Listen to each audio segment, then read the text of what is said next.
I am Dr. Richard Amato, co-founder of the Amato Center for Dental Practice Success, and your host today on the Dental Practice Fixers podcast. And we've got some crazy stuff today on the Dental Practice Fixers. As a matter of fact, I've been doing mystery shopper calls for decades and certainly for hundreds of episodes on this podcast. And today something happened that's never happened before in my history of mystery shopper calls. So we'll be talking about that. We're also going to talk about PPOs a little bit. And is now the time to drop PPOs like every consultant seems to be promising? We'll get to that in a second. But first, I just want to remind you that if you are not using Stacks for your credit card processing, it's like, what's up with that? Because you will save money every single month, just like we do at the Amato Center. Why? Because Stacks doesn't charge that nasty, gnarly overage percentage. They just charge a low, flat monthly fee to do your processing. So if you're like us or hundreds or thousands or billions of dental practices across the US, you can start right now and save money every single month, totally on autopilot. And their tech is great. Their customer service is great. There's really nothing to lose. Just go to mato.com/save. madow.com/SAVE to find out how much you can save every single month and how easy it is to switch to Stacks. Now, if you're like me, you are on a lot of email lists from every kind of dental publication, dental consultant. I think I must get 30 dental practice building emails each day, along with clinical stuff and all kinds of things. And it seems like every email from every single dental consultant these days, and most of these dental consultants have never picked up a handpiece. Remember, I'm a real dentist and a dental coaching consultant, but most of these guys and gals don't know what it's like to be treating a patient, but they're all telling you how horrible PPOs are and how simple it will be to drop them if you just follow their advice. And when I read something like that, the first thing I say is, not so fast, cowboy. Now, okay, here's the simple, easy, guaranteed method to dropping PPOs today. And that it's 3 steps. Step number 1, buy a Powerball ticket and hope it wins. Step number 2, it wins. Step number 3, go back to your office and drop all your PPOs, because you now have what in a PG-rated vernacular, some people might call screw you money. Screw you money. I won the Powerball. I've got screw you money, but it's probably not going to happen. So, okay, since I just made a list, here's a few things we need to be thinking about before we start making detrimental practice decisions just out of frustration. Like you've just had a week that sucked, and you blame it on the PPOs, and you decide I'm going back to my office next week, and I'm dropping them all. I'm dropping the 2 worst PPOs. Then you do something that you might wind up regretting later. So here's some things to remember. First, will you really be better off without PPOs? And nobody actually likes PPOs. Nobody celebrates how great PPOs are, but for some practices, they can work really well. And for other practices, they can work really well. And for some practices, they cannot work well at all. I think I'm the only dental coach who's willing to admit that for some practices, PPOs actually are a good fit. I kind of look at it as a form of marketing. You've agreed to accept a lesser fee, and they're going to feed you patients. And that's like marketing, because in marketing, as blunt and distasteful as it may sound, we are paying for patients. And you're doing the same thing with the PPO. You're just doing it by reducing your fee. So you're making less money with the agreement that they're going to throw patients your way. And for some practices, it's a losing formula. Let's face it. I mean, maybe you're one of them where you've done all the homework, the due diligence, analyzed the data, and you found that accepting these PPOs is just not worth it for you. But other practices do have success with PPOs.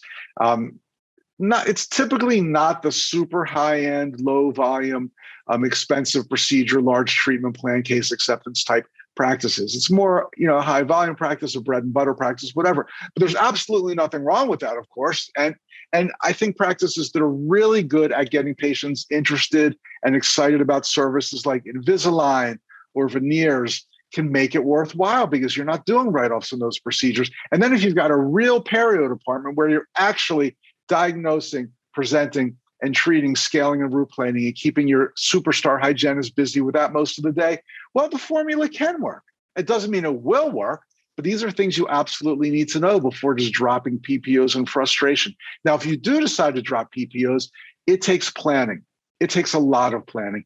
And it's so frustrating for me when a dentist contacts us and says, hey, I dropped a PPO. We sent all of our patients a letter and it's just not working that well. You can't do it that way. Dropping PPOs takes planning. Doing it that way is a formula for disaster. You got to play the long game when you decide to drop PPOs. And that means you decide you're going to drop, let's just make up the name of a PPO. It's called Schmelta.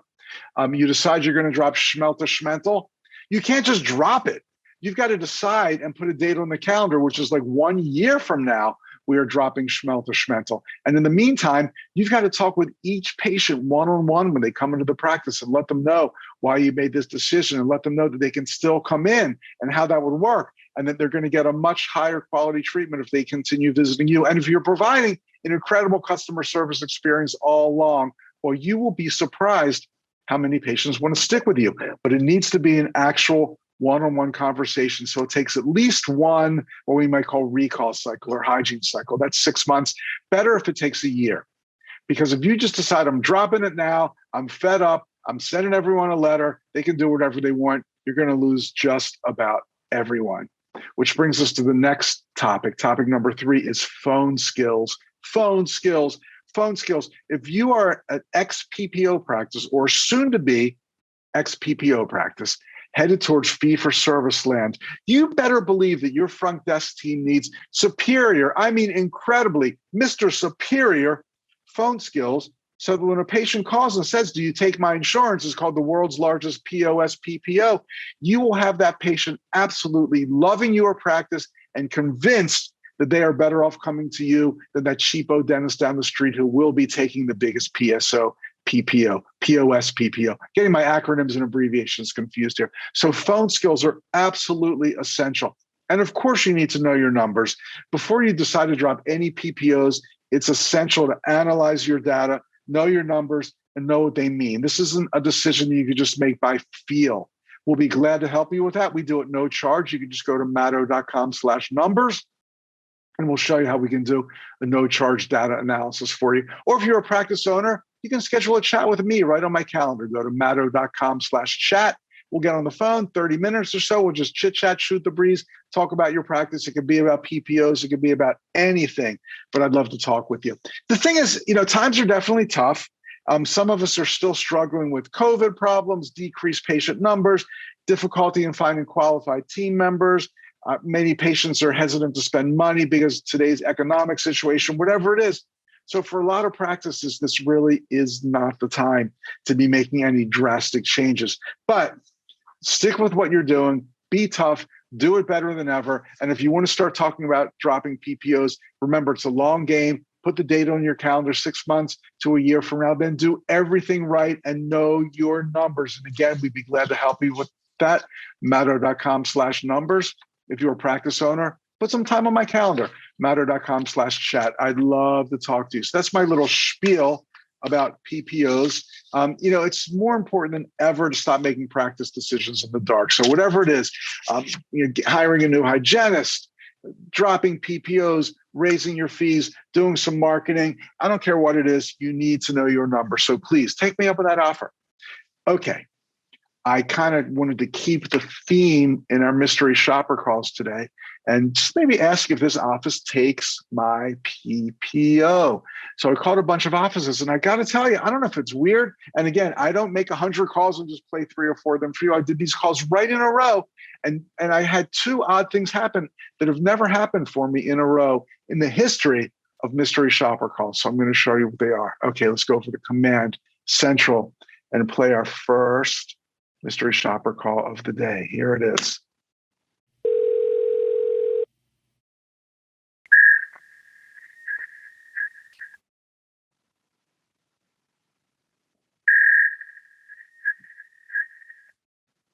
You got to be kidding me. I took this number right off a dental practice's website. I double-checked, triple-checked after this happened. And I got some kind of, I don't know if that's a fax tone or if it's like my old modem from 1993 hooking up to AOL. I'm not sure exactly what's going on there, but obviously any potential new patient or existing patient who goes to this website and tries to get your phone number and calls it, they're hanging up right away and probably never calling back. Could something like this happen twice in a row? Is it even possible? I'm not kidding you. This happened twice in a row. These are not just like fixed phone calls. They're totally random. Let's go to another one and see what happened here.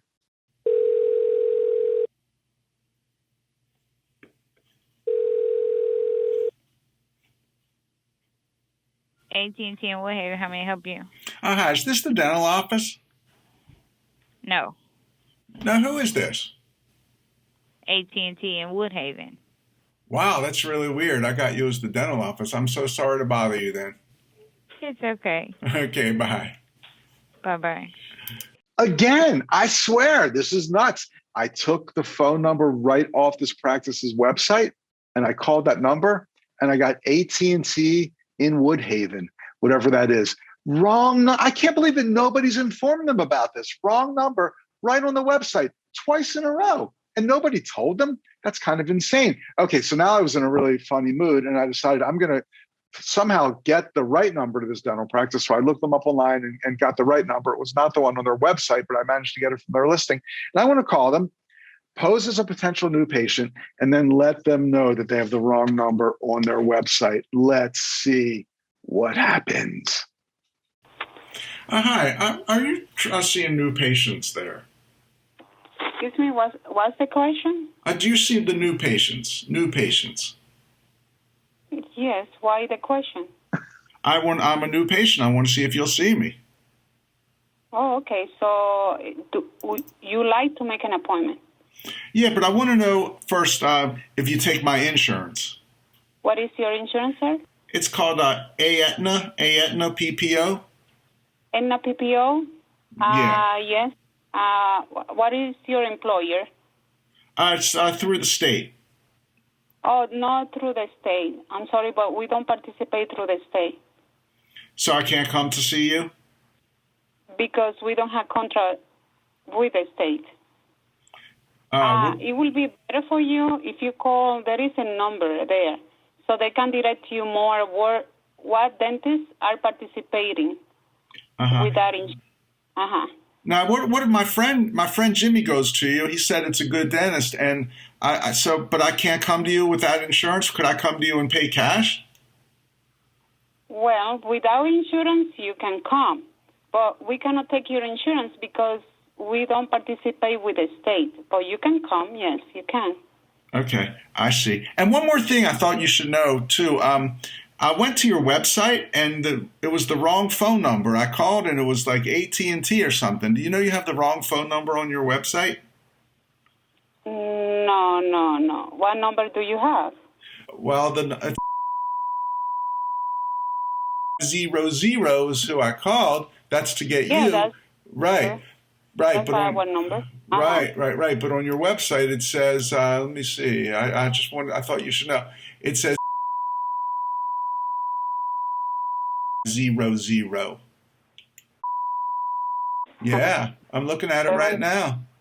Let 1 second. Let me write it. I'm glad that you catch it. Of course. That's what I do.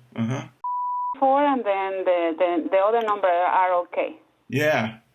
Yeah, probably someone just clicked the wrong, the wrong button. Somebody messed it up. Well, maybe you're missing calls because of that. I thought you should know. Thank you. So what friend comes here? What friend? Jimmy. Jimmy's Jimmy name's and the last Jimmy Kim. Jimmy Kim. I think he said it was you. I don't know. Oh. Okay. Well, okay. Thank you. You always to be so you don't have to call too many offices. You always call the number because we accept Aetna, but not when they're working through the state. You see, because we don't are enrolled through that way. Okay. Okay. All right. Thanks. Oh, you're welcome. Okay. Always. Bye. Bye. What the heck was she talking about half the time? I loved it at the beginning when I said, are you seeing new patients? And she said, well, why do you ask that question? Why do you think I'm asking that question? Because I want to come to your office.